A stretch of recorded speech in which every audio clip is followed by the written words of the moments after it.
इस जीत के श्रेय एक एक मतदाता को जाता है।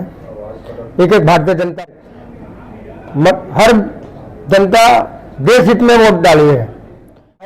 ईश्वर साहू मौजूद है और जिस प्रकार से देश भर में कल रिजल्ट आया, रिजल्ट को लेकर के काफी खींचातानी लगातार चल रही थी कि कभी एनडीए के 300 पार जाएगा या नहीं जाएगा। तमाम अपने पुराने रिकॉर्ड को ध्वस्त करते हुए 50,000 तकरीबन ज्यादा वोट पाकर के लगभग 5.25 लाख वोट मिला है बीजेपी से जो सांसद प्रत्याशी विजय बघेल जी को। ईश्वर साहू मौजूद है। आप लोगों ने तमाम मेहनत की है, काफी कुछ मेहनत की है, उसका रिजल्ट दिख रहा है, तो जीत का श्रेय आप लोग किसको देंगे? पहले इस जीत के श्रेय एक एक मतदाता को जाता है। एक एक भारतीय जनता पार्टी के एक एक कार्यकर्ता को जीत के श्रेय जाता है। और ये ऐतिहासिक जीत के लिए मैं एक मतदाता, हर एक बीजेपी के भारतीय जनता पार्टी का कार्यकर्ता और इस ऐतिहासिक जीत के लिए मैं विजय भैया को बहुत बहुत बधाई देता हूँ। साथ ही साथ हमारे क्षेत्रवासी को बहुत बहुत बधाई देता हूँ। जिस प्रकार से टिकट जब मिला था कांग्रेस से राजेंद्र साहू मैदान में थे तो लग रहा था कि जातिगत समीकरण जो है बिगड़ जाएगा, साहू वोटर जो है वो कांग्रेस के पक्ष में जाते दिखाई दे रहे, ऐसा लोगों का कहना भी था, पर रिजल्ट आने के बाद पूरा उल्टा रहा। नहीं, ऐसा नहीं है। हर जनता देश हित में वोट डाली है। जीत में ही मतदान की है। जो हमारे देश के यशस्वी प्रधानमंत्री जी को पुनः तीसरी बार के प्रधानमंत्री के रूप में देखना चाहता था, वो इसलिए मोदी जी के पक्ष में वोट डाले हैं। भारतीय जनता पार्टी के पक्ष में वोट डाले गए। अयोध्या से बीजेपी हार गई। अब देखो, अयोध्या के बारे में तो हम नहीं बोलते, लेकिन हमारे जो अभी तीसरी बार के प्रधानमंत्री हमारे यशस्वी प्रधानमंत्री बन रहा है कि तीसरी बार के पूरा प्रधानमंत्री बना, तो इसके लिए मैं पूरे लोगों को बधाई देता हूँ। तो ये बताइए, पिछला जो रिकॉर्ड था विजय बघेल जी ने ध्वस्त किया, तो आप लोग आप जितने मार्जिन से जीते उससे ज्यादा मार्जिन से विजय बघेल को आपने जिताया, तमाम विधायकों ने जिताया, तो कैसी मेहनत रही आप लोगों की? एक एक भारतीय जनता पार्टी के एक एक कार्यकर्ता की मेहनत रही इसमें। और हमारे विजय भैया का भी 5 साल का जो कार्यकाल था वो एक परिवार की तरह लोगों के बीच में आता था। आतरी से लोगों को विजय भैया से बहुत लगाव है, जुड़ाव है। 10 सीट मिला है छत्तीसगढ़ में आप लोगों को? जी, 10 सीट जीता। 1 सीट हार गए, क्या कारण मानते हैं कि वो सीट कोरबा कैसे हारी बीजेपी? अब देखिए, उस समय तो मैं कुछ कहना नहीं चाहूंगा। जो हम साझा विधानसभा से हम विजय भैया को अच्छी लीड से जीत दिलाए। काफी खुशी है कार्यकर्ताओं में? ये बहुत काफी खुशी है, बहुत। तो चलिए, ये थे साझा से विधायक ईश्वर साहू जी। और भी लोग हैं जो साझा से आए, उनसे भी हम बात करेंगे। चलो कट करो, मैं कर लूंगा, ले लूंगा। आप कुछ बोलेंगे सर? 2 मिनट बात कर लीजिए। 2 मिनट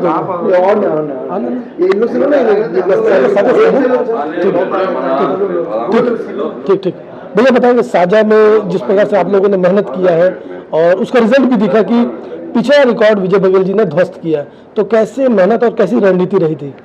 देखिए, शुरू से लोग जितने बीजेपी के कार्यकर्ता हैं, पूरे मंडल के जितने मंडल आते हैं, 5 मंडल साझा विधानसभा में, सारे मंडल के कार्यकर्ता एकजुटता से नीचे स्तर से लेके उन लोग ऊपर तक के लड़ाई लड़े हैं। और मतलब ये कहा जाए कि पूरे संगठन के लोगों ने फुल मेहनत किया उसमें, तो उसका रिजल्ट आज सामने है। आपके खुश है? बिल्कुल खुश है, सभी खुश हैं।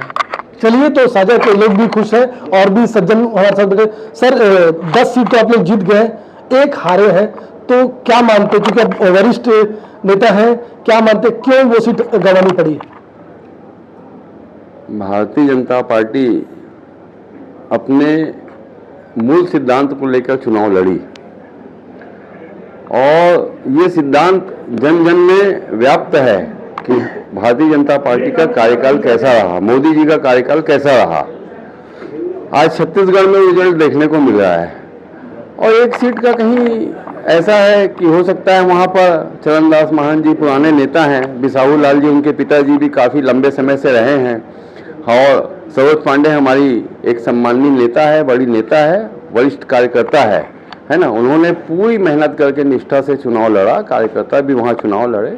लेकिन चुनाव है, 19-20 होते रहता है, कोई बहुत बड़ा विषय नहीं है उस पर। जब कल काउंटिंग शुरू हुआ तो कहीं ना कहीं देश के प्रधानमंत्री भी राउंड में पीछे नजर आए। देखो भाई, रिजल्ट आने के बाद ऐसा दिख रहा है कि उत्तर प्रदेश में कहीं न कहीं, है ना, हम बहुत पीछे रह गए। पार्टी वहाँ जो प्रथम श्रेणी में खड़ी हुई थी, प्रथम पंक्ति में खड़ी थी, आज हम दूसरी स्थिति में आ गए हैं।